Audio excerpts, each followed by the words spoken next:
part two. So I'm playing outside in the driveway. I playing by myself after doing chores. The kid comes up the driveway and goes, "I know you from school, don't I?" I go, "Yeah, I know you." And the kid goes, "You want to play at my house?" I go, "Yeah, but I got to ask my mother." He goes, "Okay," and he starts walking toward me to the house. And I remember that my mother screamed at me the last time I brought anybody to the house without permission.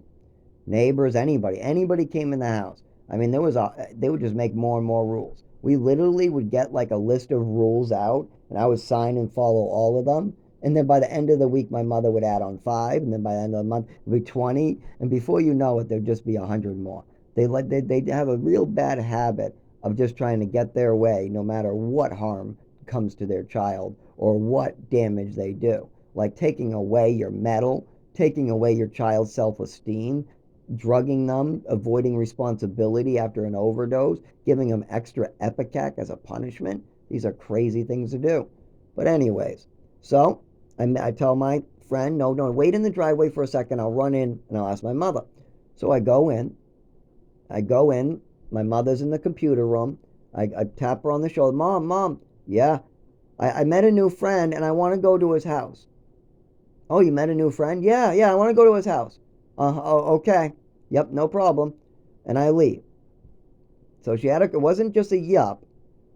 I made sure it wasn't just a yup because my mother was very good at yupping me and trying to avoid responsibility when that went wrong too. Every single time she yupped me, she said she never did. Anyways, this wasn't a yup moment, and it still was a little short, but it was permission. So then I go outside. I say, okay, let's go. And I go to this new friend's house. We get to the friend's house. We start playing video games for about 15, 30 minutes.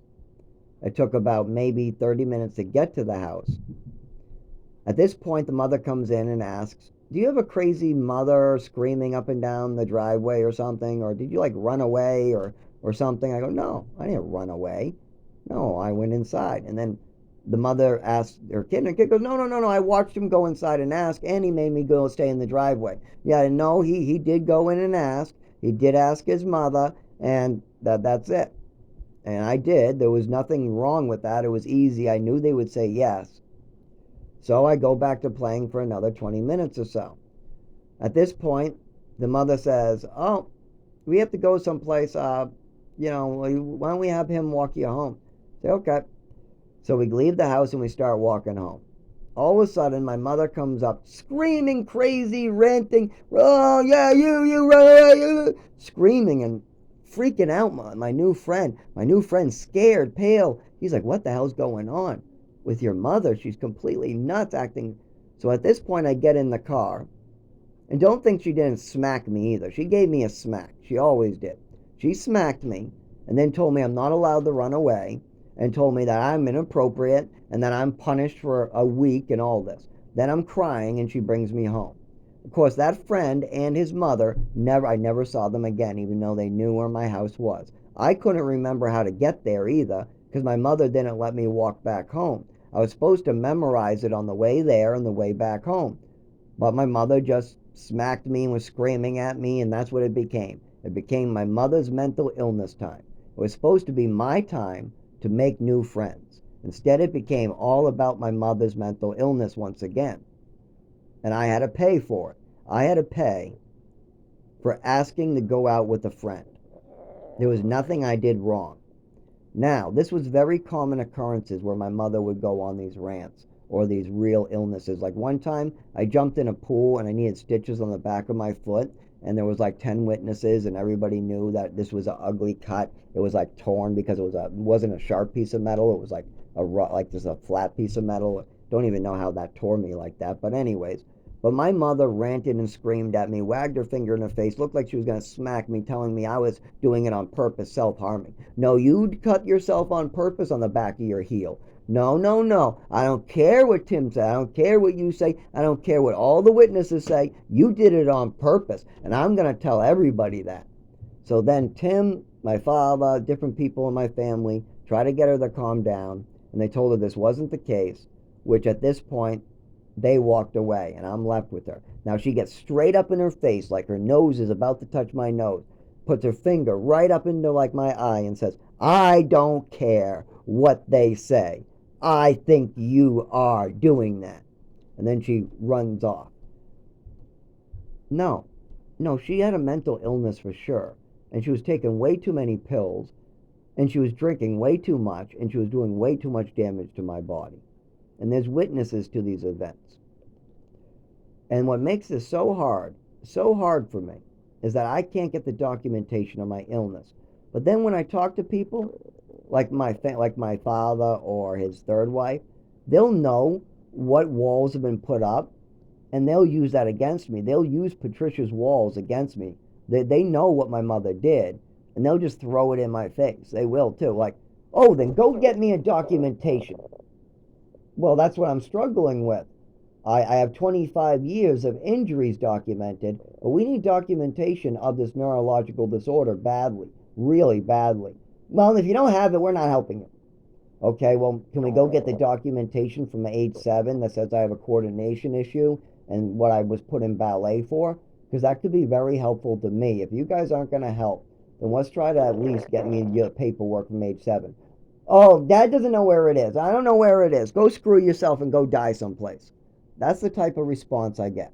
Now, they don't say go die someplace. No, instead, they literally just refuse to take responsibility for their actions. They do not call. They do not answer the phone. They take evasive action every chance they get. And they're hurtful and mean. And they purposely try to make sure doctors won't help me. I mean, by making more walls, making phone calls, making evil statements. I mean, it's just terrible. I mean, I was even told by my father's second wife and third wife that they have no problem calling somebody's doctor behind their back without permission, making statements on their behalf without even seeing the person for 10 years, and then fucking up their medical records and then saying they never did it, or just pretending to be other people. This is messed up stuff. And what I'm referring to is my aunt, or I should say my stepmother, or my mother's sister, best friend, whatever.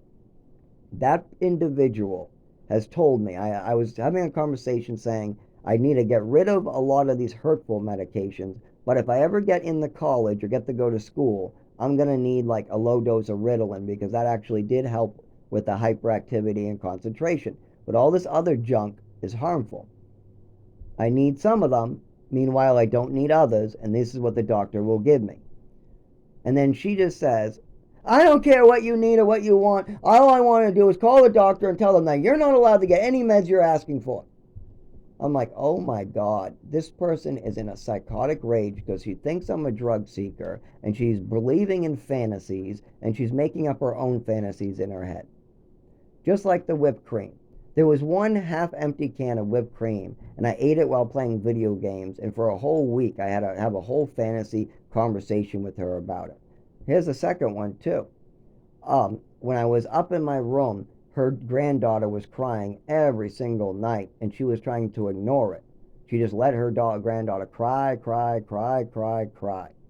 So one night I said, this is wrong. I know that from when my mother was taken away and I was 5 years old, that I needed comfort. I just needed somebody to say everything's going to be okay. Or seeing one of my family members, like a grandmother or a father or somebody, would have been the best.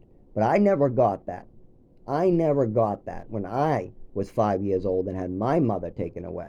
Instead, I got foster parents, and then I got an overdose, and then I got Ipecac, and then that's what I got.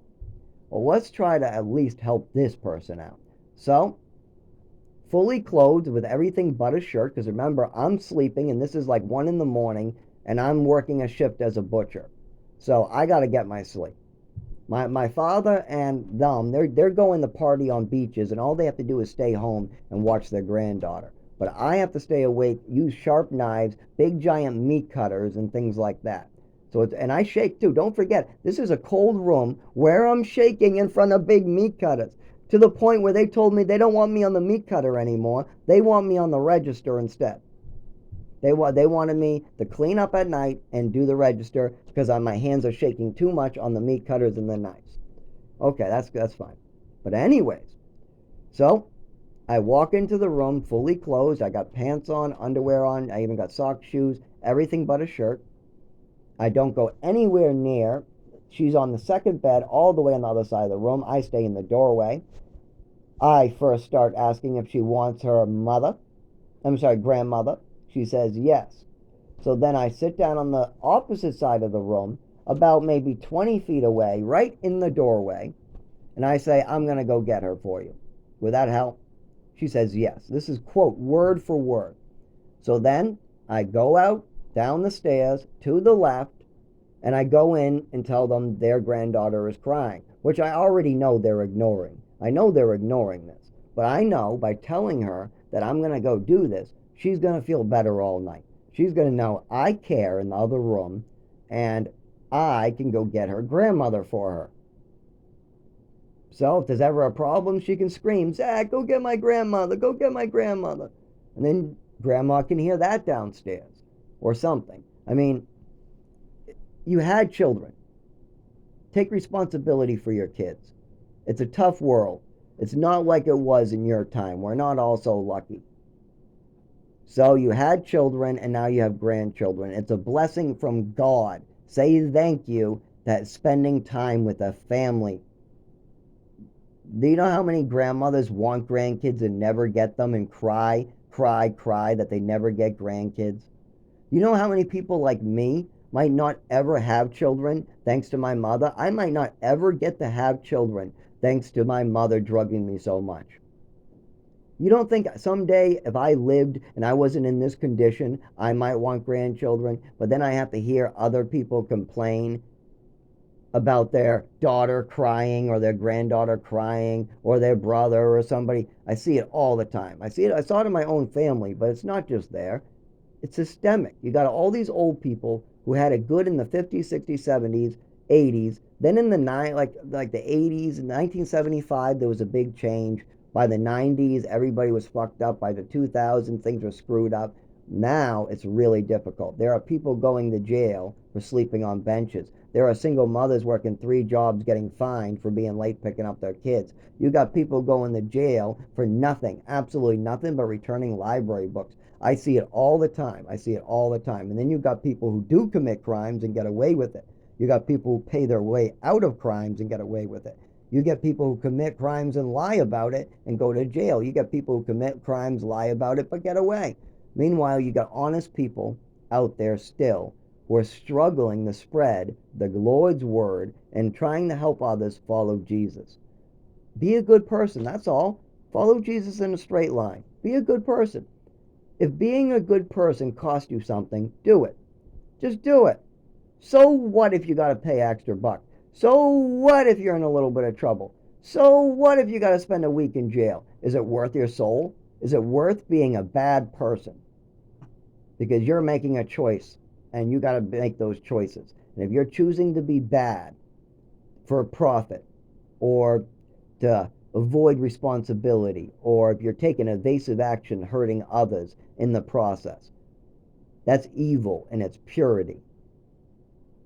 And if you are influencing and feeding off of this, shame on you.